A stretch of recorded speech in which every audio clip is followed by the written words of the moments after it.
Donc Stéphane Augereau, je suis le président de la section football depuis 4 ans.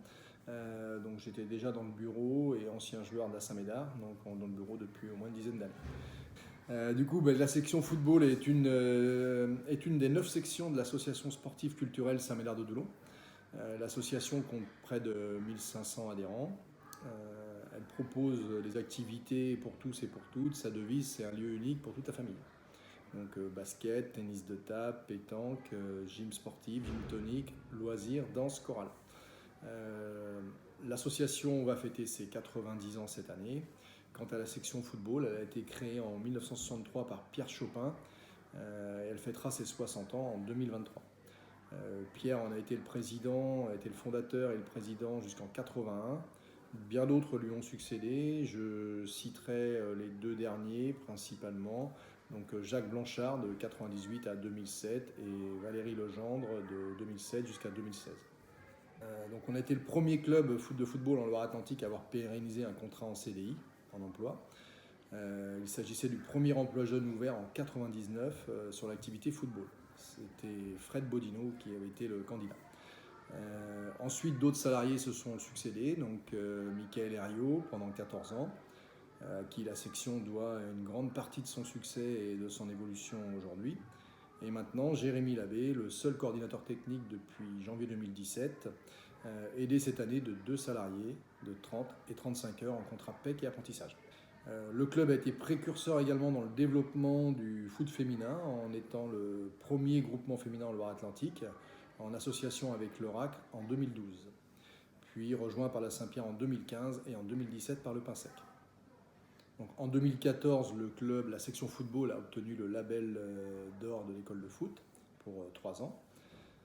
Donc, le club pratique une gestion des effectifs programmés et maîtrisée en vue d'organiser les passages et un nombre cohérent d'équipes entre le foot à 3, le foot à 5, le foot à 11, le foot à 8 puis le foot à 11, jusqu'au football adulte.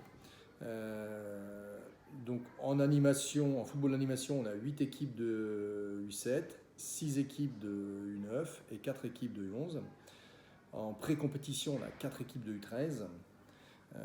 Et en foot à 11 jeunes, on a une équipe par âge, U14, 2 équipes de U15, U16, U17, U18. Pour ce qui est des filles, on a une quarantaine de licenciés, 40 même, donc il y en a 12 dans le foot d'animation. 12 de U12 à U15 et 5 U18 et 5 seniors. Au niveau sportif, nos 3 équipes seniors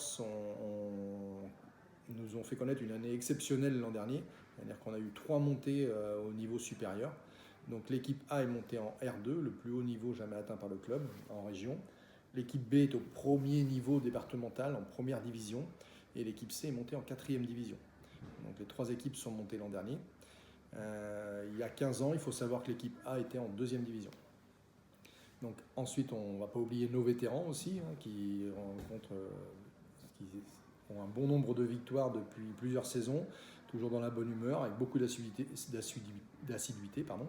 Et notre équipe loisir qui continue de former une équipe de copains et qui joue le lundi soir. Au niveau du fonctionnement sportif, donc nos plus jeunes générations, du foot à 3 au foot à 8 en passant par le foot à 5, les générations sont prometteuses. L'objectif restant bien évidemment le plaisir de jouer au football et la formation du jeune footballeur. Tout ça sous la conduite de notre coordinateur technique, Jérémy Labbé, diplômé BEF, et il est chez nous coordinateur technique depuis 2017. Il est depuis bien longtemps chez nous auparavant. Ensuite, il y a à peu près 80 dirigeants, très investis, 3 salariés, 3 jeunes arbitres, un bureau composé de 11 personnes très actives. Et on considère qu'on a un bon niveau d'encadrement avec 13 éducateurs au niveau fédéral et 6 animateurs. Donc l'objectif, c'est de continuer de renforcer les compétences de nos dirigeants, de former les éducateurs diplômés au BMF et autres certifications délivrées par le district ou la ligue, notamment sur le foot à 11 jeunes et football à 8. Mener un programme continu de sensibilisation et de formation des jeunes arbitres, obligatoire pour pouvoir progresser et pour continuer à faire évoluer le club.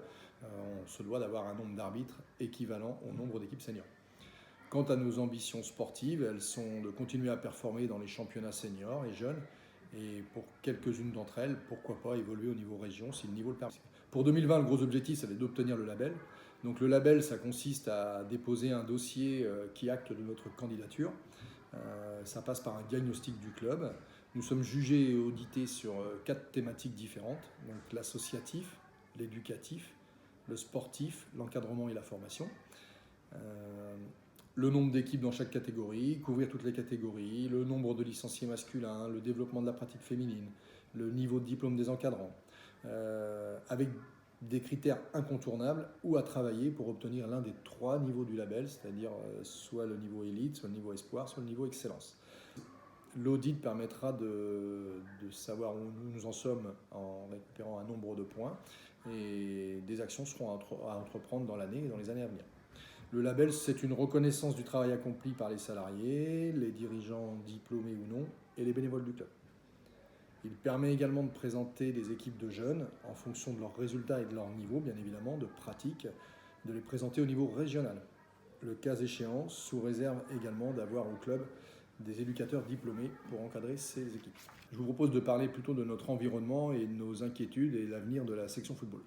Donc Nantes-Est est le 4e quartier de Nantes en termes de population, 33 500 habitants en 2015 et il devrait passer à 41 300 habitants en 2030, c'est-à-dire une progression de 22% en 15 ans pour le quartier Nantes-Est. Le développement urbain de la Bottière-Chênay qu'on a connu ces dernières années est en train de se terminer. Le nouveau projet urbain mis en place, qui s'appelle le projet Gohard-Doulon, qui va du bourg du Vieux-Doulon au ruisseau de l'Aubinière, la route de Sainte-Luce et la ligne SNCF. C'est 180 hectares en friche, dont 100 hectares d'espace naturel. 2700 logements sont prévus sur 15 ans.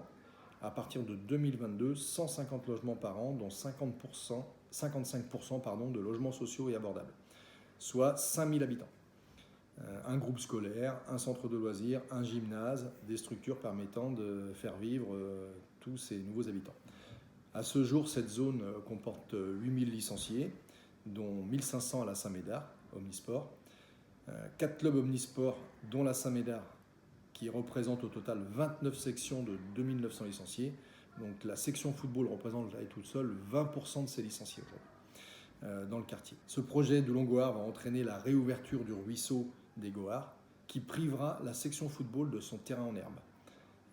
Ce terrain en herbe lui permet d'assurer aujourd'hui 3 tournois, un vide-grenier rapportant entre 10 et 12 000 euros de bénéfices par an, et permet aussi de réaliser des séances d'entraînement quand le temps le permet et quand la saison est plus favorable.